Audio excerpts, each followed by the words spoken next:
8 नवंबर 2021 जब पेटीएम ने 1.4 लाख करोड़ के वैल्यूएशन पे 18,300 करोड़ के इशू साइज का आईपीओ लॉन्च किया था।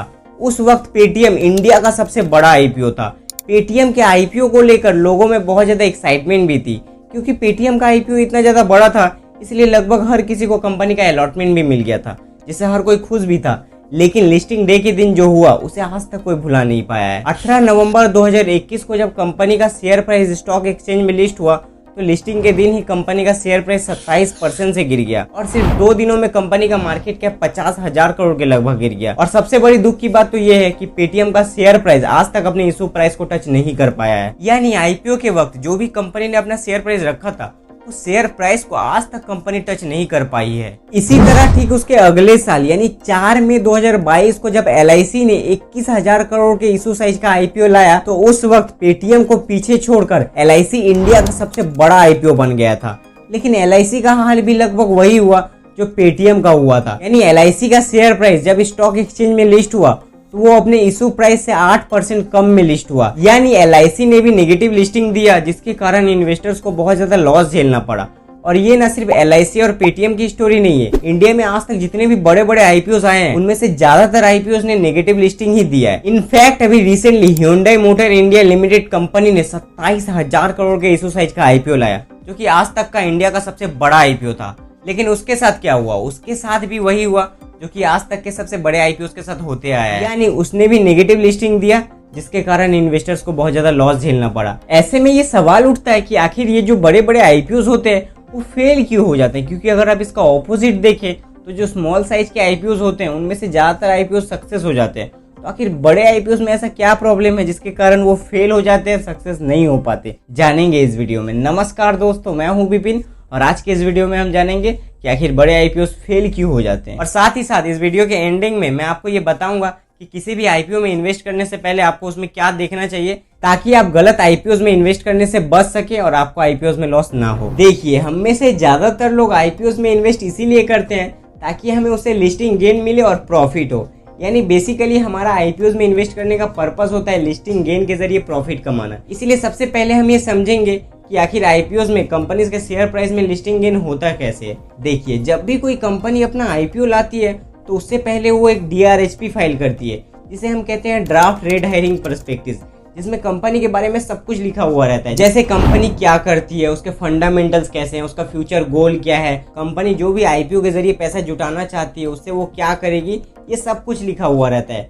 जिस कंपनी की इंडस्ट्री में ग्रोथ होती है, फंडामेंटल्स अच्छे होते हैं और वैल्यूएशंस बहुत ज़्यादा नहीं होती, उस कंपनी की मार्केट में डिमांड बहुत ज़्यादा हो जाती है। यानी बहुत से लोग उस कंपनी के आईपीओ में अप्लाई करने लगते हैं। और जैसा कि आपको पता है, जिस चीज़ की डिमांड ज़्यादा हो जाती है उस चीज़ का प्राइस भी बढ़ जाता है। ऐसे में जब किसी कंपनी के आईपीओ की डिमांड ज़्यादा हो जाती है तो लिस्टिंग के दिन उसका शेयर प्राइस कंपनी द्वारा डिसाइड किए गए शेयर प्राइस से ज़्यादा पे लिस्ट होती है, जिससे उन लोगों को उस कंपनी के शेयर से लिस्टिंग गेन मिलता है जिन लोगों ने उस कंपनी के आईपीओ में अप्लाई किया होता है और जिनको उन कंपनीज का अलॉटमेंट मिला होता है। अब यहाँ तक तो आप समझ ही गए होंगे कि आईपीओ में कंपनीज के शेयर में लिस्टिंग गेन होता कैसे है, यानी हमें आईपीओ में लिस्टिंग गेन मिलता कैसे है। अब हम समझेंगे हमारे मेन टॉपिक को, जो कि है बड़े आईपीओ का फेल होना, कि आखिर बड़े आईपीओ फेल क्यों हो जाते हैं। देखिए, बड़े आईपीओ का फेल होने का सबसे बड़ा कारण है लिक्विडिटी का खत्म हो जाना। जी हाँ, जब भी कोई कंपनी बहुत बड़े साइज का आईपीओ लाती है तो ऐसे में उस कंपनी के शेयर्स को खरीदने वाले लोगों की कमी पड़ जाती है,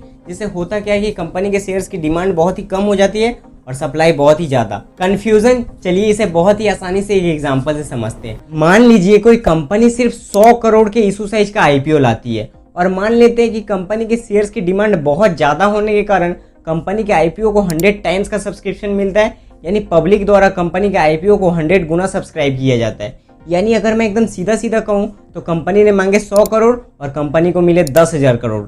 लेकिन कंपनी तो 10,000 करोड़ ले नहीं सकती, क्योंकि कंपनी ने तो सिर्फ 100 करोड़ के शेयर्स इशू किए हैं। यानी ये जो बाकी के 9,900 करोड़ रुपए हैं इसे लोगों को रिफंड कर दिया जाएगा और जो बचे 100 करोड़ रुपए हैं वो कंपनी ले लेगी और उसके बदले कंपनी अपने शेयर्स लोगों को अलॉट कर देगी। देखिए, क्योंकि कंपनी का आईपीओ 100 टाइम्स सब्सक्राइब हुआ है, इसका मतलब कंपनी के शेयर्स की डिमांड बहुत ज्यादा है। ऐसे में जब इस कंपनी की शेयर प्राइस स्टॉक एक्सचेंज में लिस्ट होगी तो वो कंपनी द्वारा डिसाइड किए गए शेयर प्राइस से ज्यादा पे ही लिस्ट होगी। और क्योंकि कंपनी के शेयर्स की डिमांड बहुत ज्यादा है तो लिस्टिंग के बाद भी कुछ लोग कंपनी के शेयर्स को खरीदने आएंगे, जिससे कंपनी के शेयर्स की डिमांड बरकरार रहेगी। अब वही मान लीजिए कोई कंपनी 10,000 करोड़ के इशू साइज का आईपीओ लेकर आती है और मान लेते हैं कि इस कंपनी में भी पब्लिक द्वारा उतने ही पैसे लगाए जाते हैं जितना कि इसके पहले वाले कंपनी में लगे थे, यानी कि 10,000 करोड़।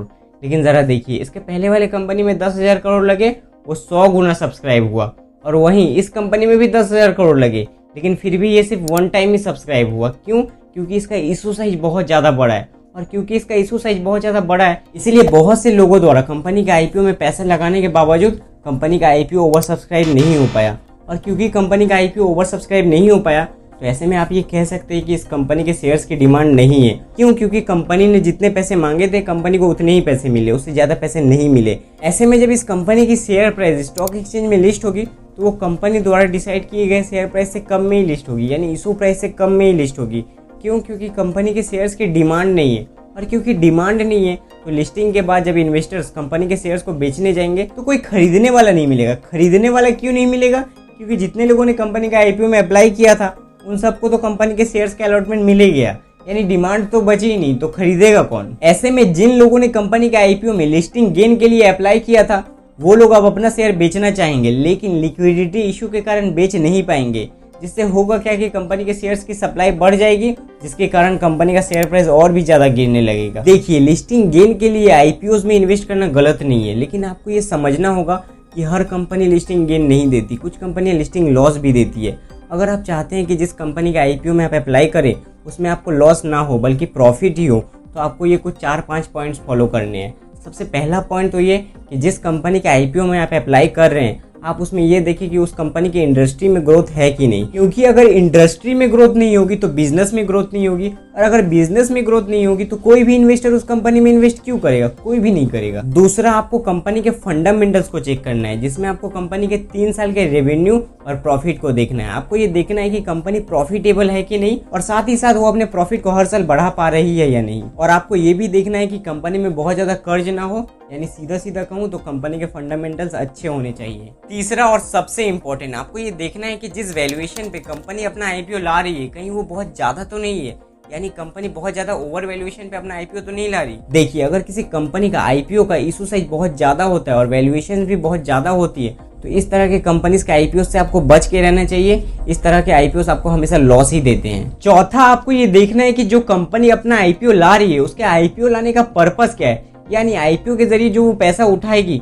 वो उस पैसे का क्या करेगी। क्योंकि क्या होता है ना कि बहुत सी कंपनियां सिर्फ इसीलिए अपना आईपीओ लाती है ताकि उस कंपनी के ओनर्स इस हाई मार्केट में हाई वैल्यूएशन में अपने एग्जिस्टिंग शेयर्स को बेचकर अपनी पॉकेट भर सके, यानी प्रॉफिट कमा सके। अगर कोई कंपनी इस चीज के लिए अपना आईपीओ ला रही है तो ऐसे आईपीओ को आपको अवॉइड करना चाहिए। देखिए, आपको ऐसे आईपीओ में अप्लाई करने चाहिए जो कि अपने बिजनेस को बढ़ाने के लिए, बिजनेस के पर्पस के लिए आईपीओ लाए, ना कि अपनी जेब भरने के लिए। पांचवा और आखिरी पॉइंट जो आपको देखना है वो ये है कि जो कंपनी अपना आईपीओ ला रही है उस कंपनी का आईपीओ की मार्केट में डिमांड कैसी है, यानी उस कंपनी के शेयर्स को खरीदने के लिए कितने लोग इंटरेस्टेड है। हालांकि पिछले जो 4 पॉइंट्स मैंने बताए अगर वो सही रहे तो जरूर कंपनी के आईपीओ की डिमांड होगी, लेकिन फिर भी आपको इसे चेक कर लेना है। कैसे चेक करेंगे? देखिए, जब भी कोई कंपनी अपना आईपीओ लाती है तो उसका आईपीओ 3 दिन तक मार्केट में खुला रहता है, यानी 3 दिन के अंदर आप कभी भी उस कंपनी का आईपीओ में अप्लाई कर सकते हैं। मेरी सलाह आपको ये है कि आप हमेशा तीसरे दिन कंपनी का आईपीओ में अप्लाई करें। जी हाँ, तीसरे दिन कंपनी का आईपीओ में अप्लाई करने का फायदा ये है कि पहले 2 दिन आप कंपनी का आईपीओ के सब्सक्रिप्शन स्टेटस को चेक कर सकते हैं। अगर पहला 2 दिन कंपनी का आईपीओ अच्छा खासा ओवर सब्सक्राइब होता है तो इसका मतलब आप ये मान सकते हैं कि कंपनी के शेयर्स की डिमांड है। ऐसे में आप उस कंपनी का आईपीओ में अप्लाई कर सकते हैं। अब आप लोगों में से कुछ लोग कहेंगे कि हम डिमांडिंग वाले आईपीओ में अप्लाई तो करते हैं लेकिन अलॉटमेंट है कि मिलता ही नहीं। तो देखिए, अलॉटमेंट ना मिलने के बहुत से कारण होते हैं, बहुत सी गलतियां होती हैं जिसे सुधार कर हम अपने अलॉटमेंट मिलने के चांसेस को बढ़ा सकते हैं। अगर आप आईपीओ में अपने अलॉटमेंट के चांसेस को बढ़ाना चाहते हैं तो इसके ऊपर मैंने ऑलरेडी एक वीडियो बना रखा है जिसका लिंक आपको डिस्क्रिप्शन में मिल जाएगा। और हाँ, अगर आपको ये वीडियो अच्छा लगा तो इस वीडियो को लाइक कर दीजिए और चैनल को सब्सक्राइब कर दीजिए, क्योंकि इस तरह के इन्वेस्टिंग रिलेटेड वीडियोस मैं इस चैनल पे लाता रहता हूँ।